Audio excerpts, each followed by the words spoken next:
কৃষ্ণ। আজ আমরা জানব মানব জীবনের মূল উদ্দেশ্য কি। মানব জীবনের মূল উদ্দেশ্য বা লক্ষ্য একটাই, যাতে আমরা ভগবানের কাছে ফিরে যাই আর এই জড় জগতে এসে আমাদের এই জড় শরীর না ধারণ করতে হয়।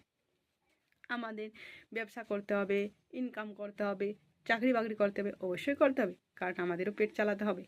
তো সেটা কি না ভগবানকে কেন্দ্র করি, অন্তে নারায়ণ স্মৃতি। তাহলে ভগবানকে যদি কেন্দ্র করি, জীবন পরিচালিত করা হয়, তাহলে আমাদের অন্তে ভগবানকে স্মরণ হবে, আর ভগবানকে স্মরণ হলে আমাদের মানব জীবন সফল হবে। আপনি অনেক বড় লোক হতে পারেন, অনেক নোবেল পুরস্কার পেতে পারেন, যদি ভগবানকে কেন্দ্র করে না আপনি জীবন পরিচালনা করেন, অন্তে ভগবানকে স্মরণ আসবে না, তাহলে কিন্তু আপনার মানব জীবন সফল হলো না। তো মানব জীবনকে সফল করার জন্য ভগবানের সেবা করতে হবে, ভগবানকে স্মরণ করতে হবে এবং ভগবানকে কেন্দ্র করে সংসার করতে হবে, তাহলেই মানব জীবনের মূল উদ্দেশ্য বা লক্ষ্য। পরবর্তী ভিডিও পেতে এই চ্যানেলটি সাবস্ক্রাইব করুন, যারা এখন সাবস্ক্রাইব করেননি সাবস্ক্রাইব করুন এবং শেয়ার করুন।